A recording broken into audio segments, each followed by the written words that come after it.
Hi, Dan Fitzpatrick here, stockmarketmentor.com, and I just thought I'd get a quick video out on about 6 of your favorite stocks here for the long weekend. And here's the thing, the Nasdaq has been outperforming the overall market. That is, if you're short. I mean, this thing has absolutely been, sucking on the tailpipe of an old Edsel that's been staying in the barn for too long.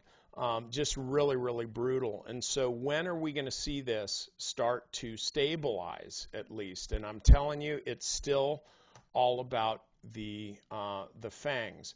Until the leverage slash high growth trade gets unwound, these stocks are still going to be under pressure. Once they stop moving lower and start at least finding bases, that's when you're going to be wanting to buy these stocks, right? Actually, no. I wouldn't be touching any of these stocks right now unless I had an absolute absence of creativity or for some reason just was fixated on a small group of stocks.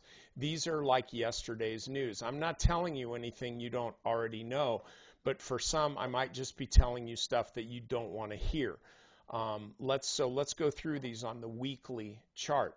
Okay, the Nasdaq 100, these stocks, the very, very highest cap stocks are the ones that have the biggest weight on the Nasdaq 100, and that's the one that a lot of growth traders look at.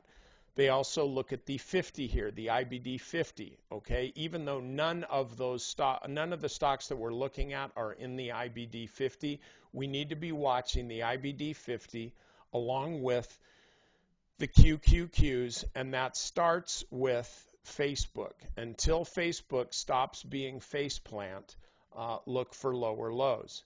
Amazon, guys, I don't know how much lower it's going to go, but my bet is it could hit, let's just say 1,300 before it hits 1,900. 1,700, again, I'd just be guessing. I'm not going to do that. I'll just say, how much money is there to be made on the upside? That, in my view, is pretty questionable. Apple continues to fall from the tree. This stock looks like it just has no bottom. It does. But here's the thing.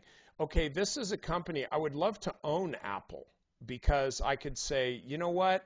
We're not going to be leading the industry anymore, but man, we're banking boatloads of bucks. And now I can just, I don't know, kind of hang out, maybe work on my golf game if I liked golf or do something, but I don't really have to do too much, and I'm making so much money in my little company called Apple, it's like I'm printing money.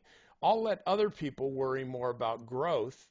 I'll just keep doing what I'm doing. I mean, that's literally the way I think you got to look at the company. There's been a lot of companies, a lot of different technologies that have been kind of nipping at their heels, and the market is factoring in Apple not being the leader in the next big move higher. And that's just the way it is. Netflix, I've got the three circles here. This is a classic head and shoulder pattern that really is now just resolving to the downside. Nvidia, you don't want to go near this stock.